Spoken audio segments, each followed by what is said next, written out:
McDonald's has entered a Minecraft movie universe, and Grimace, Birdie, and Hamburglar just spawned as new collectibles as part of a Minecraft movie meal with your choice of Big Mac or 10-piece chicken McNuggets with spicy nether flame sauce. Participate in McDonald's for a limited time. A Minecraft movie only in theaters. Everyone deserves a chance in the driver's seat. For GM and Revolt, that means leading the way on the road to an all-electric future and envisioning a world with zero crashes, zero tailpipe emissions, and zero congestion. GM's committed to making EVs accessible for everybody. That means you too.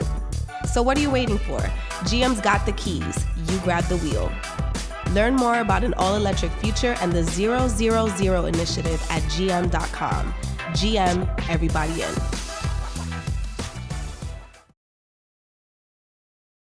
What's up, y'all? It's your boy David with Black Wealth Renaissance, and I'm here today to tell you guys about Anchor. If you haven't heard of Anchor, it's the best place to make a podcast. Anchor is a free app that has creation tools that allow you to record and edit your podcast straight from your phone. Anchor also distributes your podcast across all major platforms, including Apple Podcasts, Spotify, and many others. You can also make money on your podcast with Anchor with no minimum listenership. Anchor is everything you need to make a podcast in one place. So if you're looking to get started on your own podcast, download the free Anchor app or go to anchor.fm.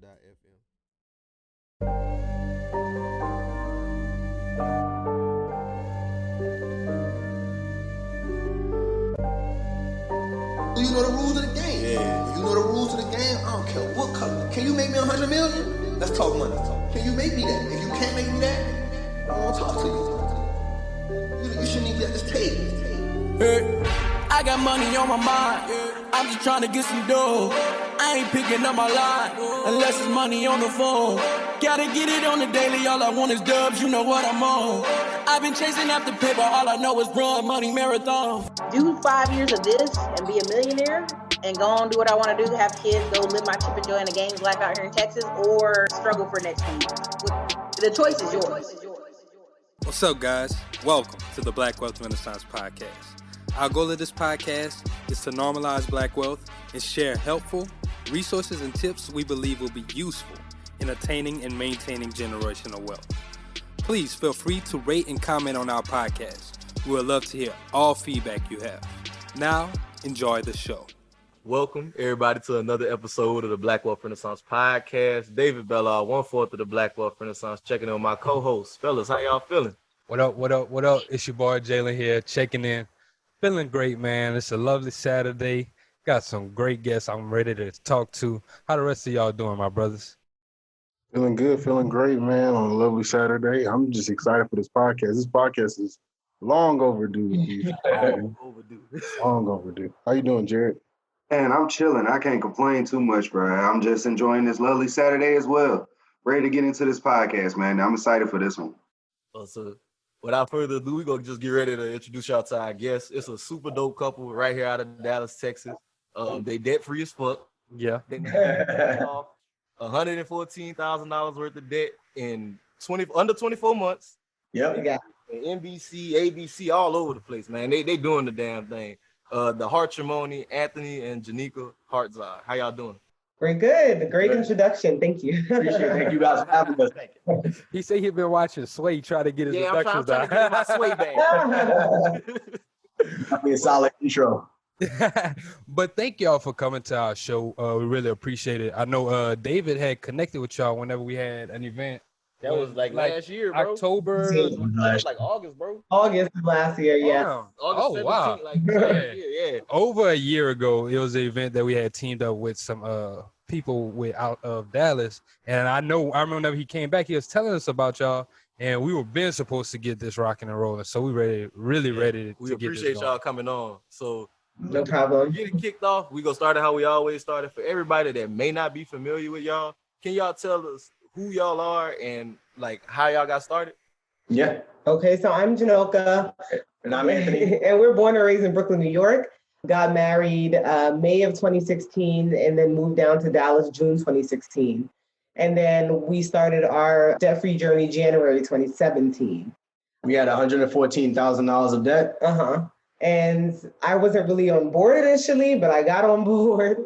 And we basically paid off all our debt by raising our income mostly. versus cutting it back. And we did that within 23 months. We set a goal of like paying it off on my 30th birthday, and we were able to do so. That's the condensed version. Yeah. I'm sure we'll get into more into Since it. then, we started a six-figure cleaning business here in Dallas, multiple six figures at this point. Mm-hmm. We aren't cleaning houses ourselves. We work with independent contractors. We also have a car rental business. We also watch dogs. So we've done a ton of things, and we're continuing to And we just got an investment property. Yeah. So, Hey, continuing congratulations. to build wealth and share family stories. Hey, I love to hear it. And I just kind of want to dive a little bit deeper into like, what was that epiphany whenever y'all realized, hey, we need to get rid of this debt, or like, we're way over leveraged. This is a problem. mm-hmm. And so it wasn't, I don't know if it was necessarily an epiphany because, you know, mostly we had, what was that, 2016 Christmas, we had just bought all Christmas gifts and we used our credit cards for all of that. And so we're like, you know, having to pay this back now is coming from our savings. So then also 2017, I said that I wanted to travel more and save more. And he is like, well, we can't do both of those. So we got to figure it out. And so that's when he started listening to podcasts and reading books and stuff like that. And that's when we got on board to start doing this. So it wasn't anything bad that happened per se. It just was like, you know, when he started listening to podcasts, he saw that other people were doing it and that it was possible. Yeah. And so he was like, well, we could do this. And that's how we started our journey. Jared, you got something, my brother? Yeah, I was just gonna say I found it really interesting that y'all decided to go the direction with increasing your income versus trying to like decrease your expenses and stuff. That's usually the direction everybody like popularly tries to go. What made y'all decide to go against that? Yeah, it was mostly her. Me here. Because she still wanted to enjoy her lifestyle. So visiting family back in New York, we during the time we paid off debt, how many trips did we go on? Yeah, we still went on about like 7 to 8, locally mostly.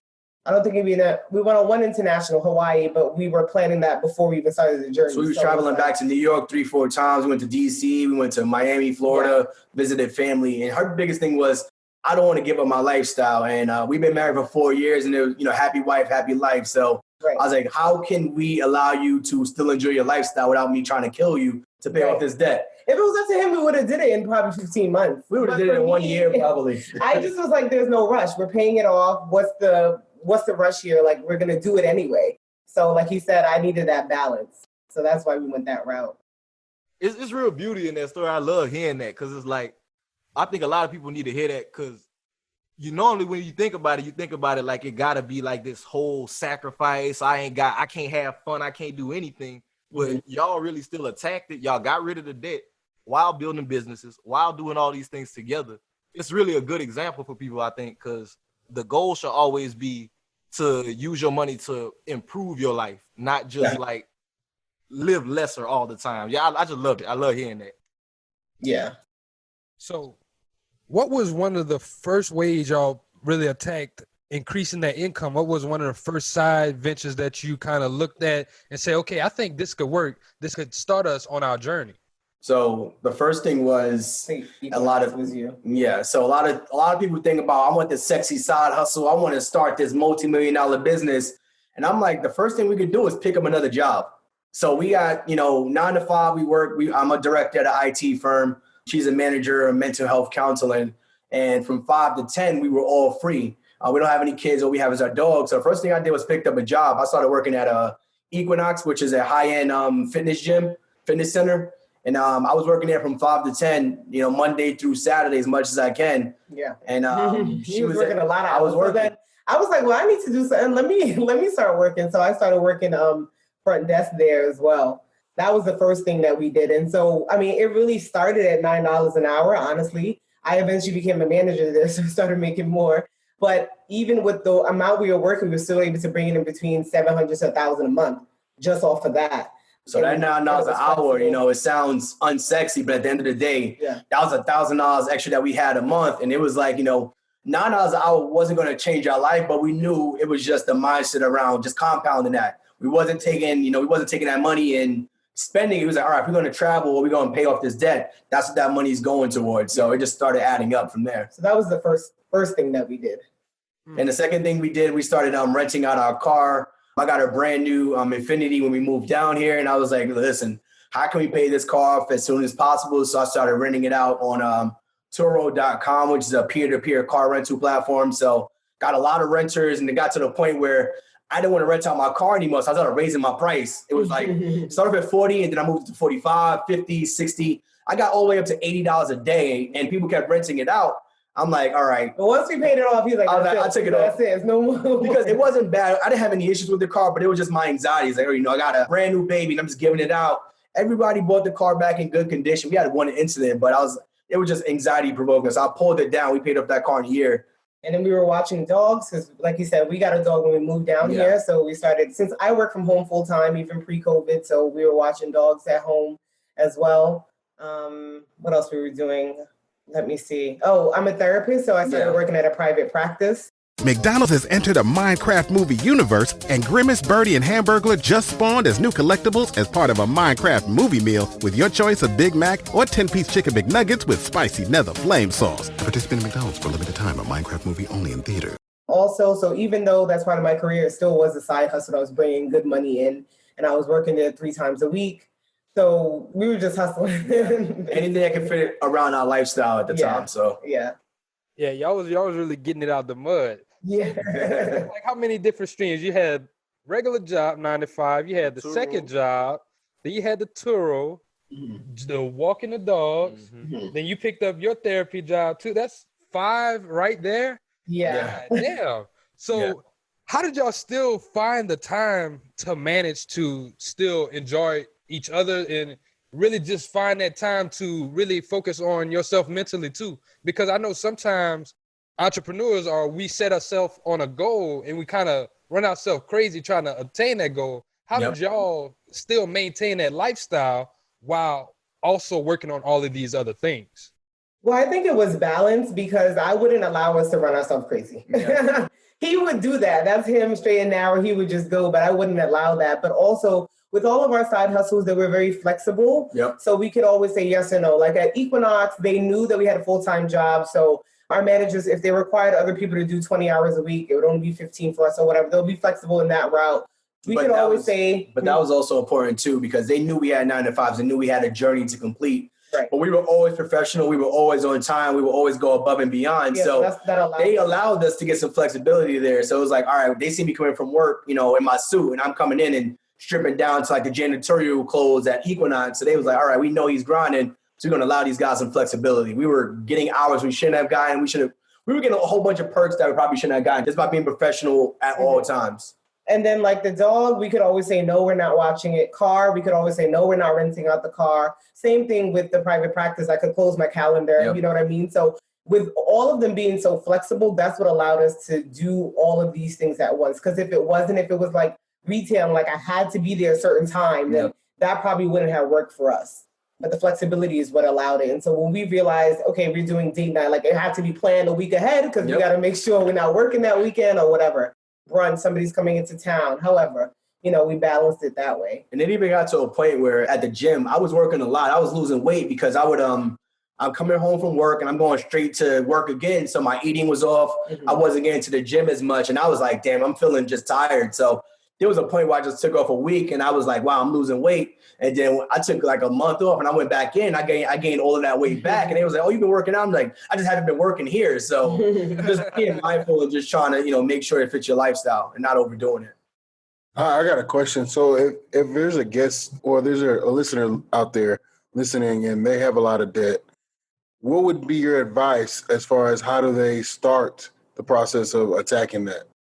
I would say knowing your numbers first off, because you talk to people all the time and, no one really wants to know what that number is. It's like, we talk to people, it's like, oh, I don't have no idea because I never calculated it because I never thought about paying it off. So knowing how much debt you have to pay off is going to be ideal just by calculating all the expenses you have, all the student loans, car loans, whatever it may be.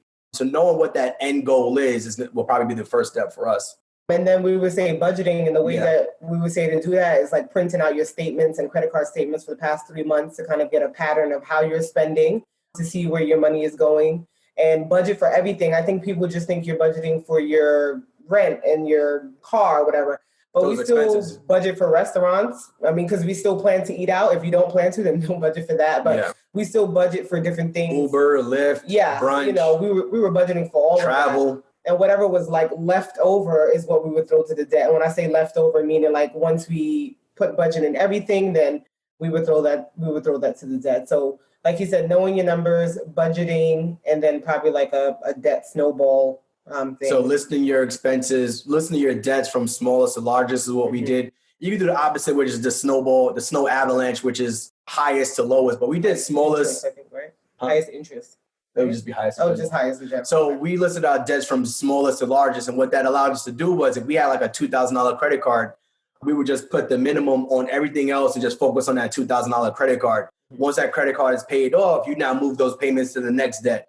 And what that did was it allowed us to start getting that snowball where we're starting to see we're paying off debt. Now, if you start from the largest to smallest, or let's say highest interest rate, that may be, 20, 30,000.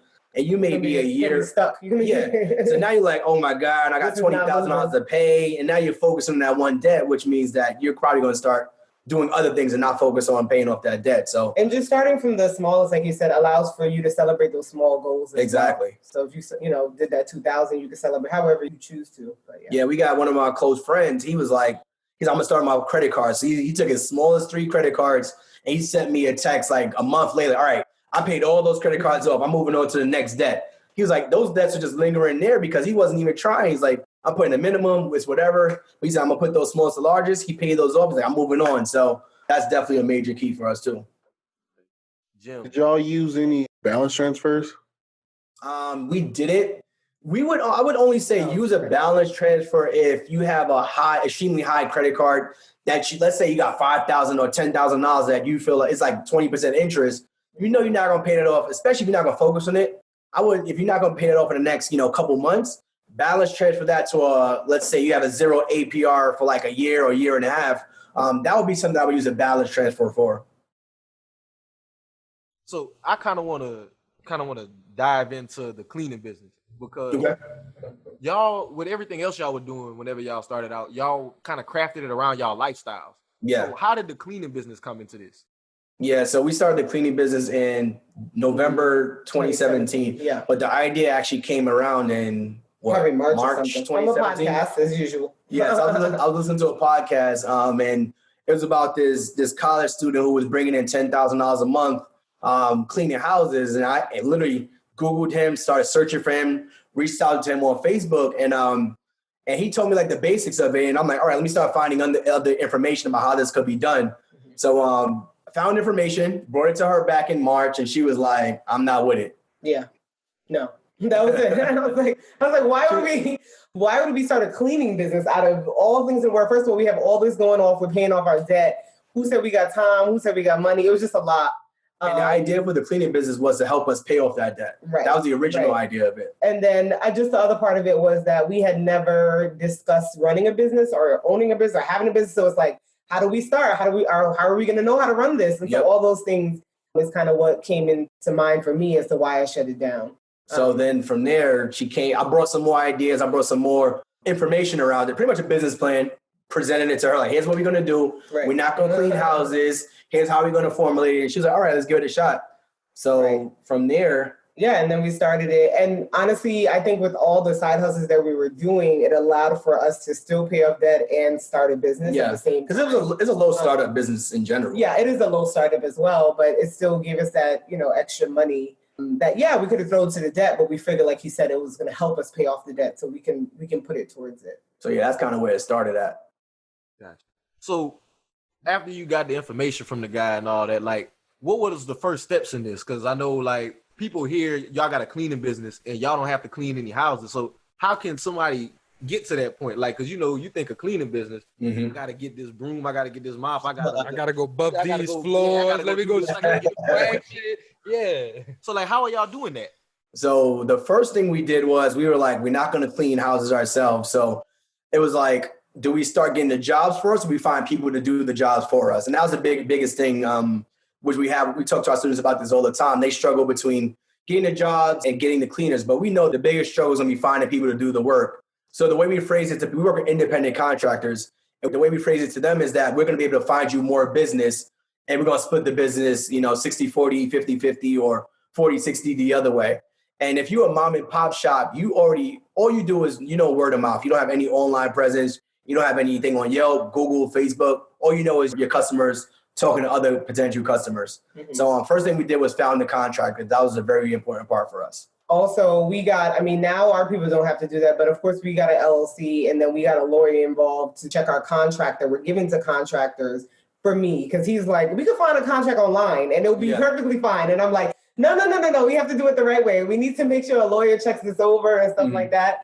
So that was an added expense that we added in that other people now do not, because our students were able to give them the same contract that we use. And so, people always ask, like he said, about, do you get the contractors first or the jobs? And I say, well, if you get the job, who's going to clean if you don't have anybody? You're going to be cleaning. So I would say definitely get the contractors first, because usually, like he said, contractors, they have other jobs. So they're not necessarily sitting waiting for you. You're just adding on to their, roster, adding on to the workload they have for the week. And then our first job came Thanksgiving Day.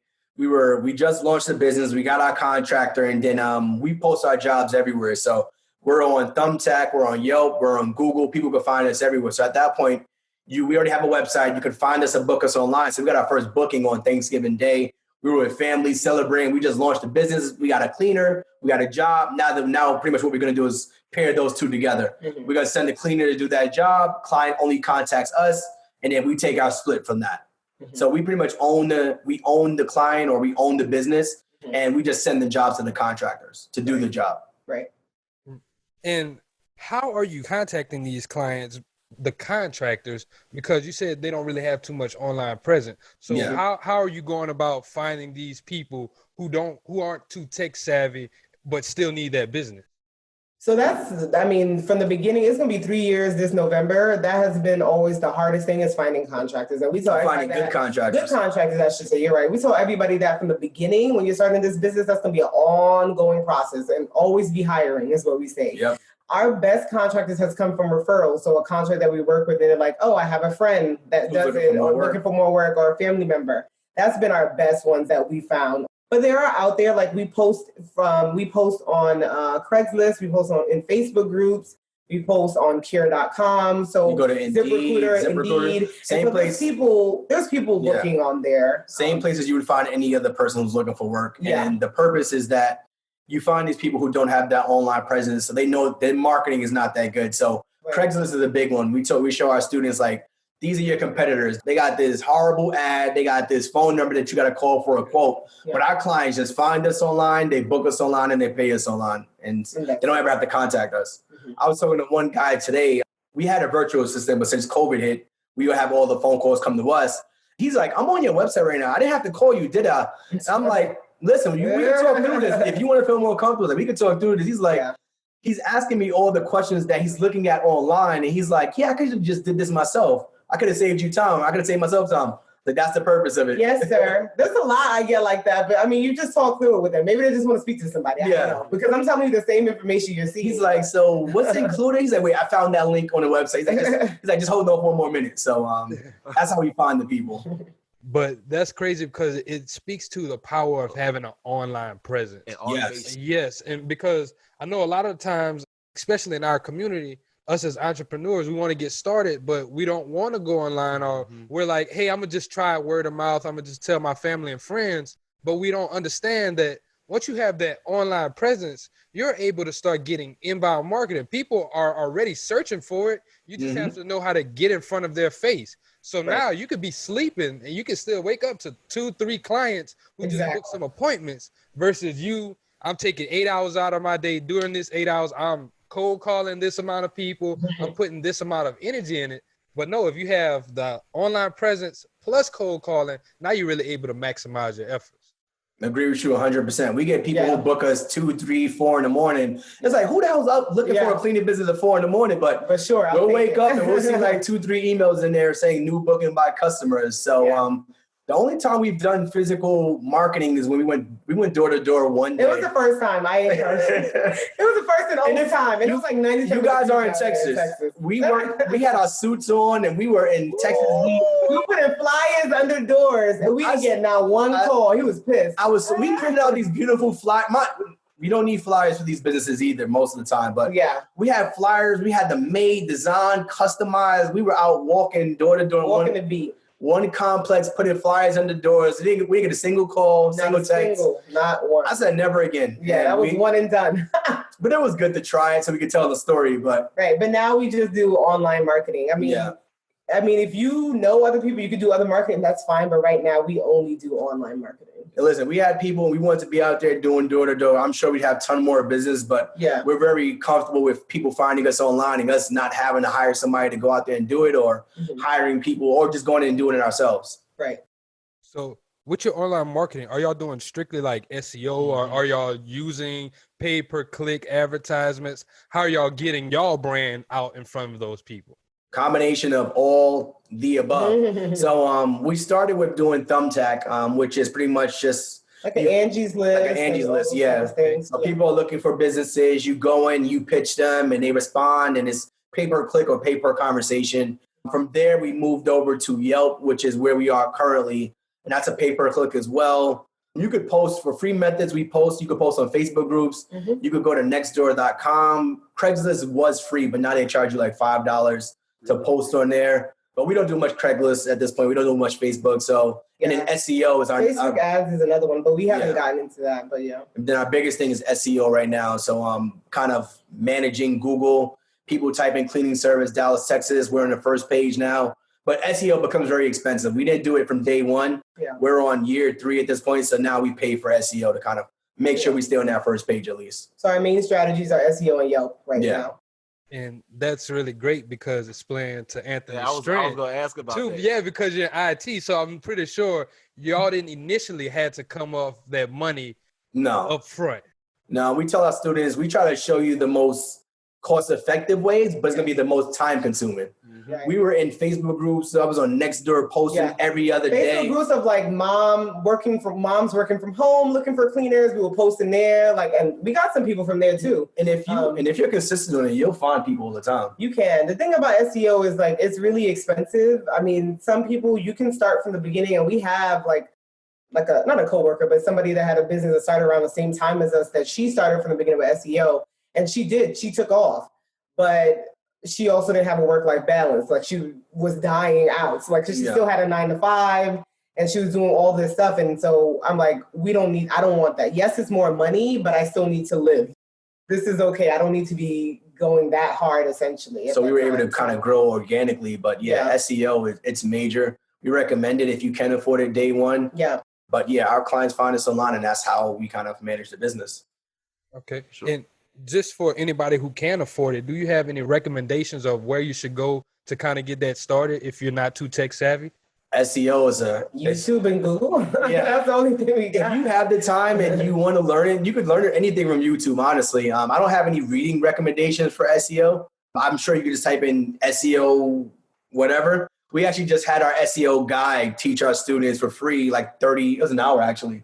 He came and just dropped all the game he had for our students free of charge. And it's a lot of things you could kind of do on your own. So a lot of things we didn't know that we actually learned that we pay him to do right now. But finding a good SEO person is challenging too, because everyone says they know it, but no one can really get you those results that they say they're going to get you because it's a long-term game. Right. And the results take long to see. Yeah. That's the other thing. It's not like a month, or it may not even be 3 months. Sometimes it has to compound. So that's the other part of SEO. Yeah. I'm glad you said that too, though. Yeah, that compound effect, because a lot of times, even with this internet space, we see things happening so quickly that we don't understand that a lot of times it takes time. It don't happen overnight. Exactly. Right. Even with us building our social media page, we have that following now, but you had to be consistent in order to get that. And a lot of times they'll get started and they won't remain consistent because they don't see those results immediately.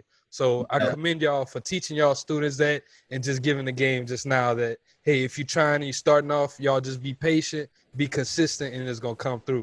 And that's the same thing with any business. The first year we started the same amount of, like we said, the person we just spoke about, that person blew us out the water. It wasn't a competition, but you kind of have that mentality. Damn, what we doing? And then when you hear what she's doing, I'm like, no, that ain't. I don't think we're gonna be able to handle that. And it was kind of like we wanted to compete with the people in our area, but we weren't at the same lanes. She had the resources that we didn't know about at the time, and then now we have the resources that other people don't know about. And that's why we share it, because it's a long-term game. That first year was horrible. The second year, we doubled our revenue. Yeah. And the third year, we're going to do what we did the first 2 years combined. So it's a long-term game. Right. And just like with any business, you may not see that ROI immediately, but if you keep doing it, you'll start seeing some return, just like the gym and anything else that kind of work you need to work for. Right, because we started in November 2017, and in August 2018, the number, like, we were low. We like, should we continue with this? We were really considering, like, I don't know if we should continue with this business because this is not going well. And then by the end of that year? By the end of the year, we started killing, like, September, October, things started picking up and just been picking up from there. The NBA playoffs are here, and I'm getting my bets in on FanDuel. Talk to me, Chuck GPT. What do you know? All sorts of interesting stuff, even Charles Barkley's greatest fear. Hey, nobody needs to know that. New customers bet $5 to get $250 in bonus bets if you win. FanDuel, America's #1 sportsbook. 21 plus and present in Virginia. Must be first online real money wager. $5 deposit required. Bonus issued as non-withdrawable bonus bets that expires 7 days after receipt. Restrictions apply. See full terms at FanDuel.com/sportsbook. Gambling problem? Call 1-800-GAMBLER. So you do go through those bumps and you just got to ride it. I know you guys seen that there's that meme that says life of an entrepreneur. And it's like, oh my God, things are going great. Oh my God, I hate my life. Oh my God, should I still be? So it's just like that with any business, honestly. It's a headache, but then you get the can't avoid it. That's the worst part about entrepreneurship, honestly. But it's kind of the best part at the same time. Like those low lows make the high highs so much sweeter.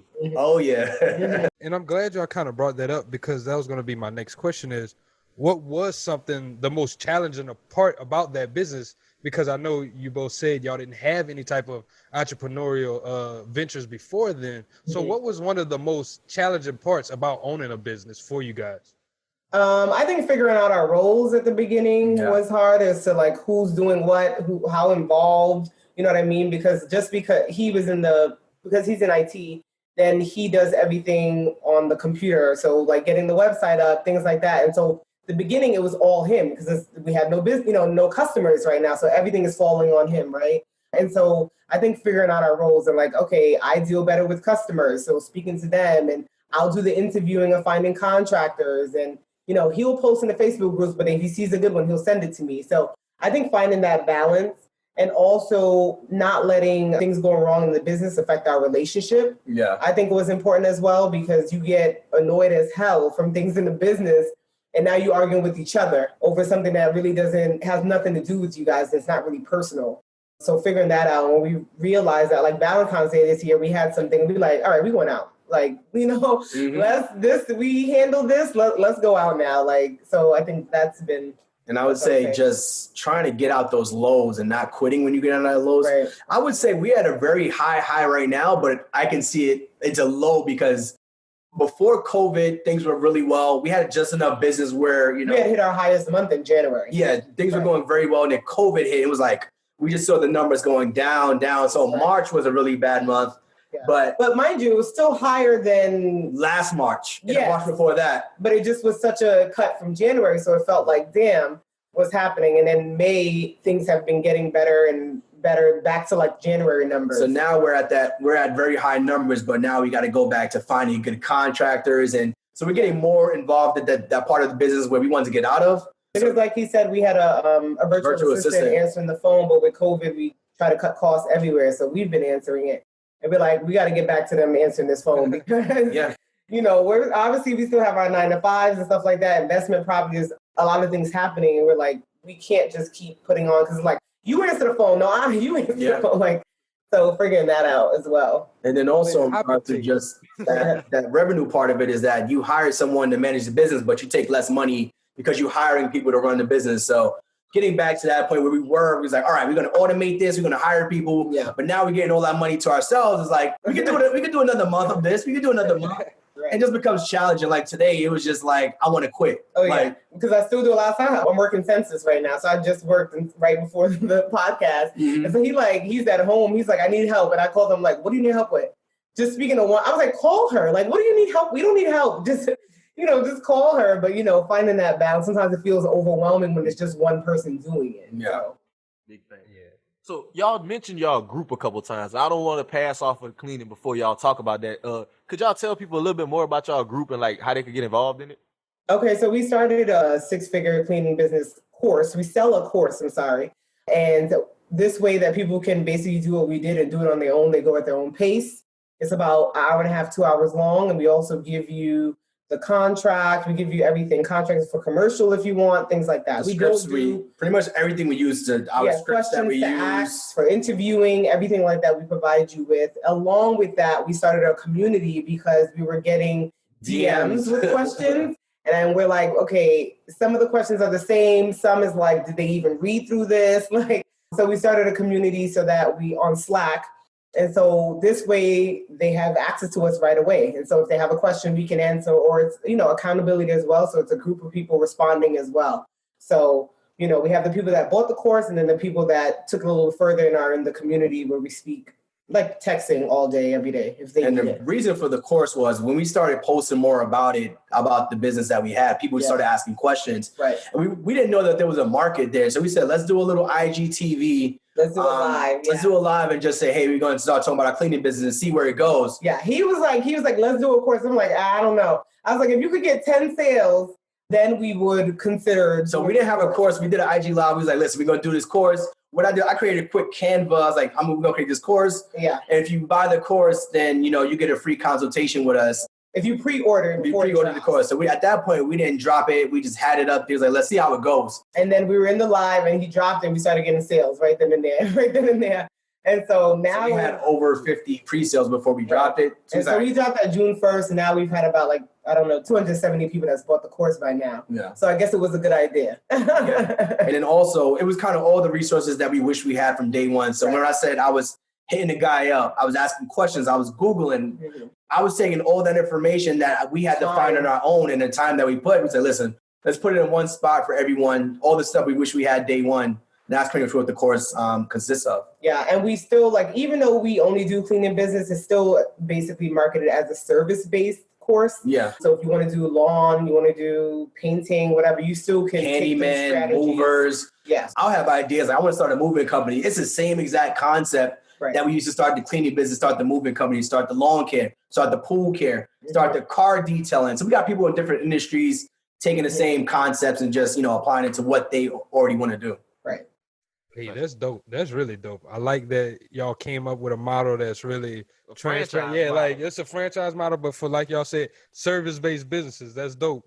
If y'all got one, y'all don't want to do all the work, y'all definitely check that out. We get a lot of people that just ask questions about that too. Like, I have a cleaning business or I have this business, will it apply? It's like, if it's a local business, it can apply. And a local business is anything that's done physical manual labor locally. So, thanks.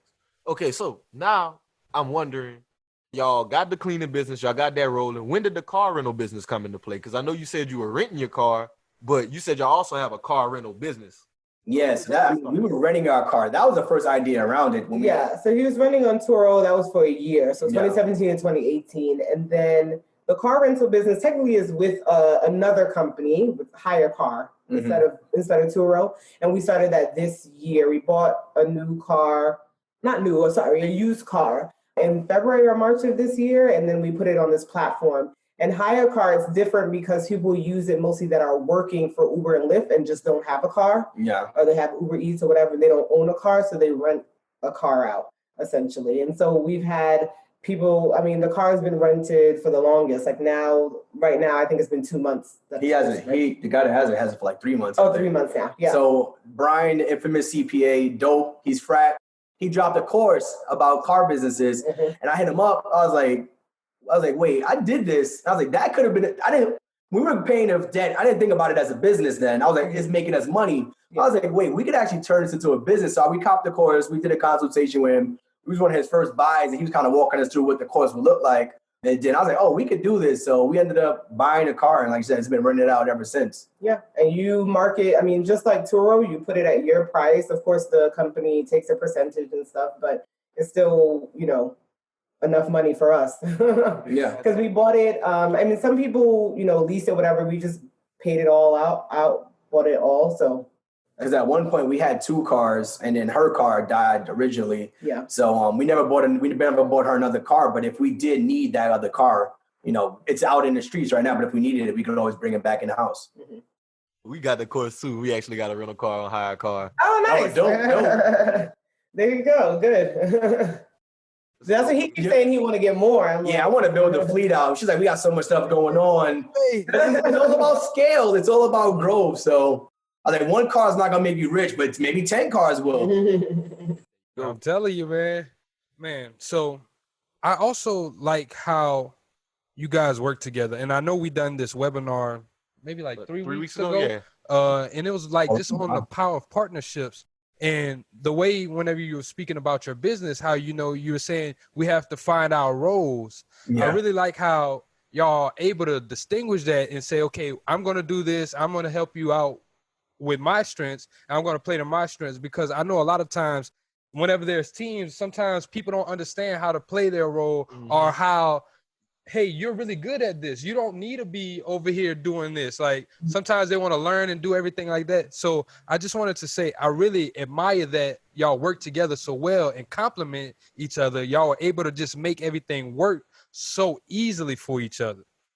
There's only two of us. So what did you say? Y'all think being married helped that or made it hard? I don't know if it's marriage or I don't know. Would it be the same with his boyfriend and girlfriend? I don't know.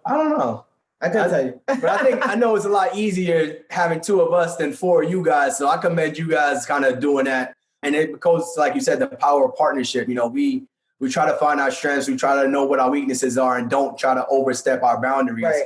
And then I think also knowing each other as well, and knowing when too much is too much, and like, okay, just relax. It's going to be okay. Like, I can handle this, or like, let's separate and talk about it after because it's getting too heated for no reason. Like I said, not letting the business come into our personal life, realizing that. And so I think that that's the way it's able to work for us, because he does stuff and I'm like, okay, you're in the office right here. I'm like, you're there too long. Like me and Boo was out here in the living room. Like, it's time to come outside to watch TV with the family or something like that. He's like, all right, you're right.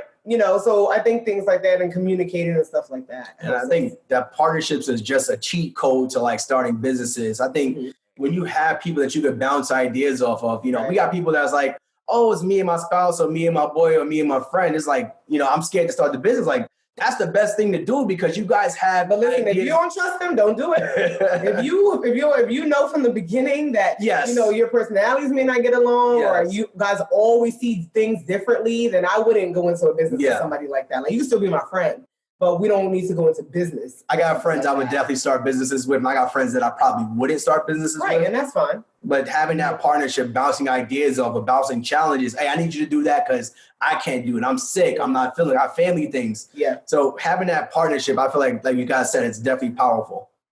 Message. Y'all better stop listening to these people and say you can't win together.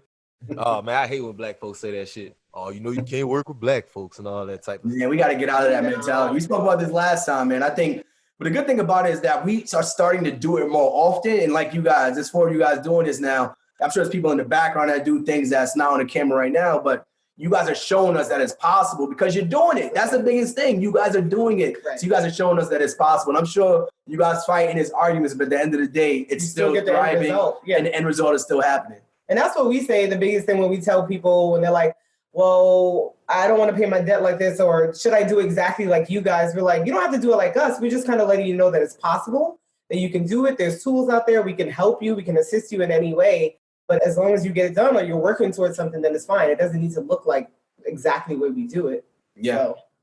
I do have a question. So you guys were featured on Good Morning America. How did that come about? What's the name of the Black Enterprise? Yeah, so we were on Black Enterprise. Shout outs to our publicist, which we do have one now. Yeah, hey Valerie. Yes, and that article, I don't remember when that article posted. I don't think it posted this year. I'm not sure. But when we asked him when America, 2 years. No. This episode is brought to you by LifeLock. It's tax season, and we're all a bit tired of numbers. But here's one you need to hear: $16.5 billion. That's how much the IRS flagged for possible identity fraud last year. Now here's a good number: 100 million. That's how many data points LifeLock monitors every second. If your identity is stolen, they'll fix it, guaranteed. Save up to 40% your first year at LifeLock.com/podcast. Terms apply. I don't know. But anyway, we asked them more America, how did they find us? They said through that article. That's how they found us. I mean, I was like, okay, but at that time we had on Instagram, we had like about 2,000 or 3,000 followers. So we're like, okay, like you know how they say, your name is in places that you've never been or that you're not hearing about. So we're like, fine. So they called us and like came the next day to tape everything. And that was interesting because our cousin, who's now a publicist, she does this full time, but she was like, you guys need to start telling your story more. Right. We started our Instagram page, the Hartrimony, just to like tell our story, but it was kind of like, hey, whatever. Mm-hmm. She's like, tell your story more. I'm going to throw it. And she started throwing it out to people like, hey, it's a Black couple who's paid off debt or paying off debt. And Black Enterprise was like, hey, we want you guys in it. And then Good Morning America called us. We was like, huh, what? Yeah, we got an email. And I'm like, Google's name. How do they find this? She said she was the intern worker. We're like, okay, I don't know. We called her up and she was like, yeah, we can get somebody out tomorrow. I was like, we live in Dallas. She's like, yeah, we have people all over. I'm like, okay. That whole thing happened when they had Bad Boys 3 had dropped. So Will Smith was and Martin was on the show. That's the thing with live TV. They said that we were going to be live. Yeah. They said it was going to air that day. It was like, but we're not sure because if something happens, we'll so we was posting it. We was hyped. And we was like, oh, let's do it. They came and recorded us and filmed us. And then they bumped it that day that it was supposed to happen. And then I think a week or 2 weeks later, it aired. Yeah. So as long as it aired, it was fine. So it was fun. It was fun for us. Yeah. That's crazy. That's really, really dope. I love it. Hey, ask y'all cousin if she needs some more clients too. Well, she started. It goes to the power of partnership. We are her first paying client because we forced it. We were like, you got to start your business. Like, we're doing this for free. We love it. You're getting people in Vogue and Essence. But he's like, yo, start a business. This is now a business. She was worried that she wasn't going to be able to get people where they wanted to be. He's like, listen. Because she's really into fashion, really. Yeah. And so for us, we were like her first people like pitching outside of that. And so she was like, I'm not sure, blah, blah, blah. And so now he was like, listen, you start your business, we're going to be your first paying customers. And she started a business. She came back. Was like, hey, thank you guys. We're going to be your first paying customers. Let's do it. So now she has a few customers that actually paying her. It's a business. Mm-hmm. Power in partnership, trusting each other, man. And that's group economics. Yeah, like exactly. Important. Like y'all believed in her. And now for that, like she's starting to thrive and flourish. So like you said, that group economics is beautiful. Like you use it. I like that example of group economics because a lot of people, we always shy away from doing it with people we know. Like we don't want to involve people we know personally, but that's the best way to get it started. Like we was talking about earlier, just like investing in the people around you and making them see their own value. Right. That's major. One of my bros, he does poetry. And I'm like, I randomly thought about him one day and I called him. I was like, yo, bro, do you sell your poetry? He's like, nah, I never thought about it. I was like, all right, cool. Here's what you do. I told him how to make an ebook. I told him how to get it online. He posted it and he got like 100 sales like his first day. And he like, yo, bro, I appreciate it. I don't know what made me think about him, but it was like, yo, we got to start believing in each other, man, and start monetizing our gifts, which is amazing. Hey, I love it. I love it too, man.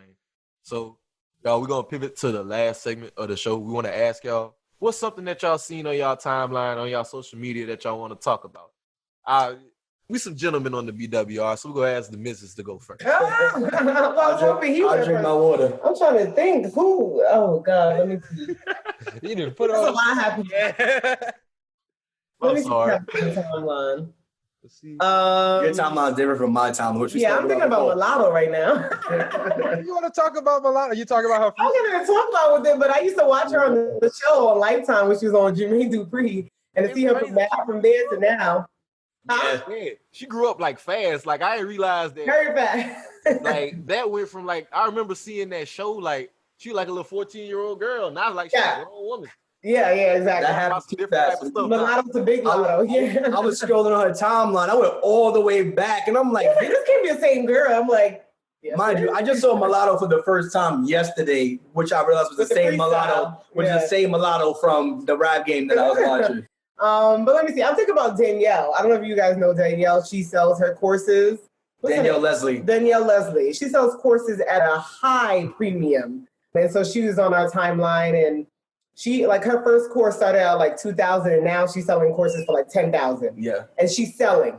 Yeah. So I think about every time she hits my timeline, I'm like, girl. So yeah, that's what I'm thinking about right now. Danielle Leslie, she's dope. We bought her first course for $19.97, and it was a course to teach you how to monetize your gifts. And mind you, we bought make a course online, really. So we bought this course. We didn't do anything with it, but we got halfway through. We did the course, but we didn't execute it. So a year later from that course, we've made $30,000, $40,000 online monetizing our gifts. Right. And that kind of shows you that. Because we didn't do it exactly the way that she did. So at one point, we're like, damn, was it a waste? But we're like, no, because if we didn't take that course, we wouldn't even have thought outside of that. So that's another thing. Just, it wasn't exactly how she said, but she still like paved the way in a way for us. So that's what I'm thinking about. But what do you have on the timeline? I just randomly came across this page on Twitter, and it was like, I saw somebody, they were rebuttaling somebody else's comment.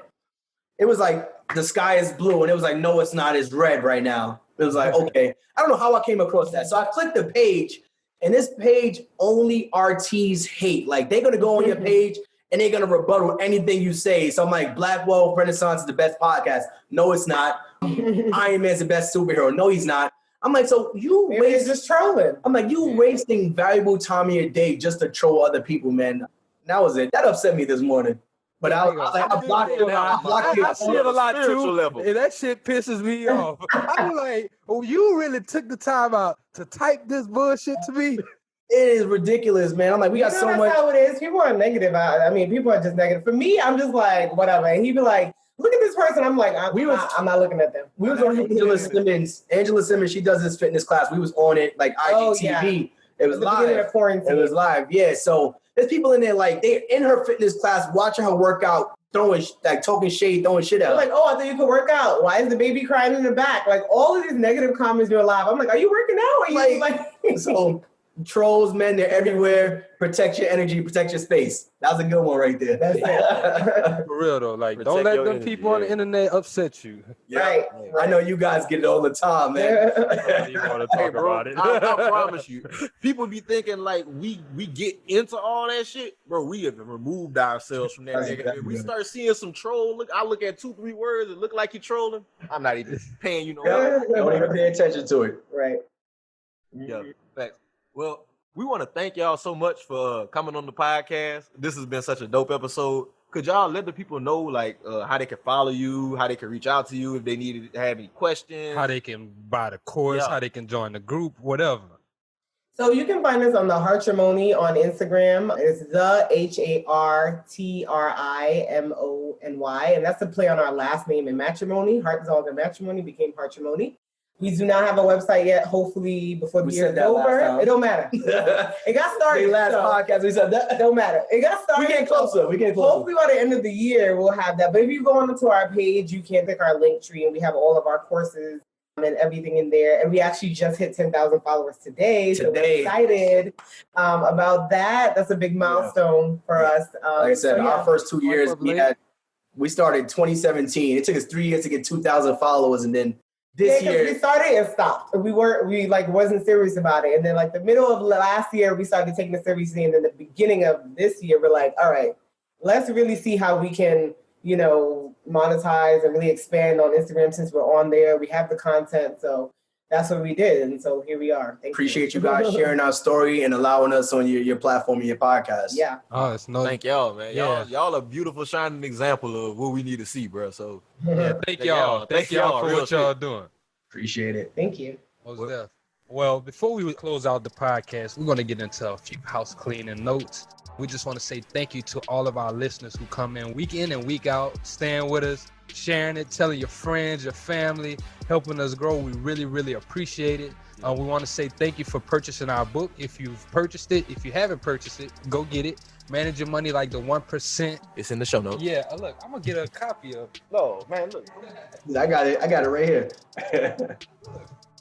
There you go. Things on us. Y'all know how we be in the BWR. But also, y'all, like Jalen was saying, thank y'all so much for tuning in week in and week out. Make sure y'all continue to like, rate, share, subscribe. It helps us grow. We growing our YouTube channel, so y'all make sure y'all check out the podcast on YouTube. We dropping episodes and mini clips every week. And y'all just be on the lookout for what we got coming out. Well, on that note, y'all, this is Black Wealth Renaissance signing out. Peace. I got money on my mind. I'm just trying to get some dough. I ain't picking up my line unless it's money on the phone. Gotta get it on the daily. All I want is dubs. You know what I'm on. I've been chasing after paper. All I know is run money marathon.